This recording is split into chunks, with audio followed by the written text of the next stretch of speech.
Sesuai dengan postingan saya sebelumnya, saya telah membuat semacam polling atau pertanyaan. Mau membahas apa kita di video selanjutnya? Mayoritas atau sebagian besar teman-teman telah memilih untuk membahas poin A, yaitu apakah wajib terdaftar di pendataan tenaga non-ASN untuk dapat mengikuti seleksi P3K pada tahun 2024 ini. So, mari kita bahas. Untuk membahas hal ini, kita perlu membagi ke dalam 3 bagian. Yang pertama adalah, apa sih pendataan tenaga non-ASN itu? Masih banyak pertanyaan terkait ini. Kemudian yang kedua, apakah masih bisa mengikuti pendataan tenaga non-ASN pada tahun 2024 ini? Kemudian yang terakhir adalah, apakah wajib terdaftar di pendataan tenaga non-ASN untuk mengikuti seleksi P3K pada tahun 2024? Pertama, apa sih pendataan tenaga non-ASN itu? Pendataan non-ASN merupakan tindak lanjut atas peraturan pemerintah nomor 49 tahun 2018, di mana di instansi pemerintah hanya diwajibkan 2 status kepegawaian, yaitu PNS dan P3K. Jadi tidak boleh ada lagi pegawai non-ASN atau honorer.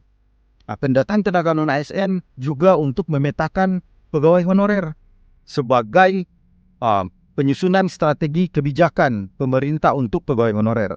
Kemudian, tindak lanjut dari PP 49 tahun 2018 tadi, Kemenpan RB mengeluarkan surat kepada instansi pemerintah untuk melakukan pendataan tenaga non-ASN di instansi pemerintah.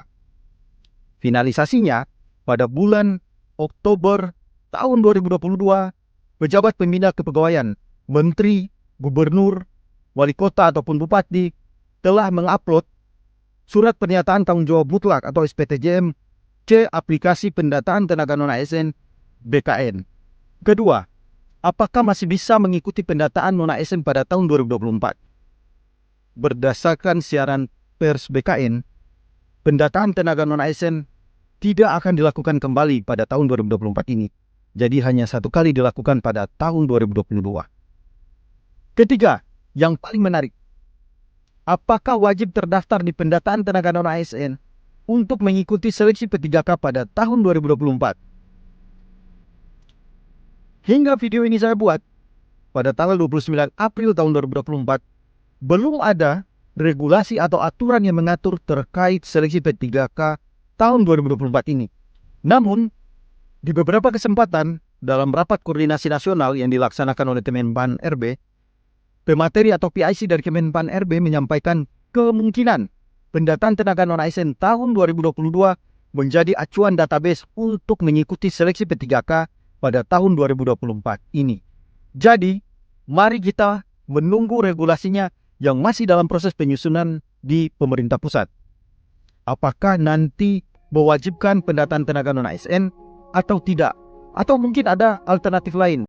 Semisal, tetap dibuka untuk semua honorer, namun ada semacam prioritas atau afirmasi bagi tenaga honorer yang terdata di pendataan tenaga non-ASN tahun 2022. Menarik untuk kita tunggu. Jika regulasinya telah ada, akan saya update dalam video selanjutnya. Tetap ikuti saya agar tidak ketinggalan informasi seputar seleksi CASN tahun 2024.